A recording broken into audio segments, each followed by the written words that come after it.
രക്തബന്ധം വേണം അല്ലെങ്കിൽ സുഹൃത്ത് ബന്ധം വേണം. ഒരു സിനിമ പറയുന്നത് അല്ല, ജനറലി അതെ കെയർ ഓഫ് അച്ഛൻ, കെയർ ഓഫ് അമ്മ, കെയർ ഓഫ് അമ്മായിയമ്മ, മനസ്സിലായില്ലേ? അല്ലെങ്കിൽ അച്ഛൻ, അല്ലെങ്കിൽ നിങ്ങളുടെ അച്ഛനും മിമിക്രിക്കാരൻ, അറിയപ്പെടുന്ന മിമിക്രിക്കാരൻ്റെ മകന്നുള്ള രീതിയിൽ തുടക്കം. ഇവർക്കൊക്കെ തുടക്കം കിട്ടും, പിന്നെ ഇവരെ കഴിവുണ്ടെങ്കിൽ വരാം. പക്ഷെ ഇവർക്ക് തുടക്കം കിട്ടുന്നു. ഇവിടെ പുറമേയുള്ളവൻ്റെ സ്ഥിതി എന്താണ്? ഇവർക്ക് തുടക്കം കിട്ടുന്നില്ല. നിങ്ങളിപ്പോൾ അഭിനയിക്കാൻ ആഗ്രഹിക്കുന്നുണ്ടെങ്കിലും നിങ്ങൾ എങ്ങനെ അഭിനയിക്കുന്നു പറഞ്ഞാൽ ഒരു സിനിമ, ഞാൻ പറയുന്നത് ഒരു സിനിമയെങ്കിലും നിങ്ങൾക്ക് ഒരു ഡയലോഗുകൾ കിട്ടണം. എന്നും ക്രൗഡായിരിക്കുന്നു.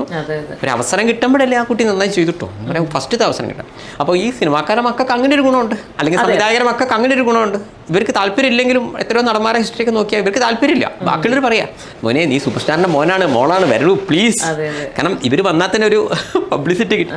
അപ്പം ഞാൻ ആലോചിക്കുന്നത് അവർക്ക് അങ്ങനെ താല്പര്യമില്ലാത്തവനും അഭിനയിക്കാൻ അറിയാത്തവനും അഭിനയിക്കാൻ അറിയാത്തവളാണെങ്കിൽ പോലും അവരുടെ അച്ഛൻ ഒരു സംവിധായകനാണ്, അച്ഛൻ ഒരു മിമിക്രിക്കാരനാണ് അല്ലെങ്കിൽ നടനാണെന്ന് പറഞ്ഞുകൊണ്ട് മാത്രം പിടിച്ചു വലിച്ചവരെ കൊണ്ടുവന്ന് അഭിനയിപ്പിക്കും.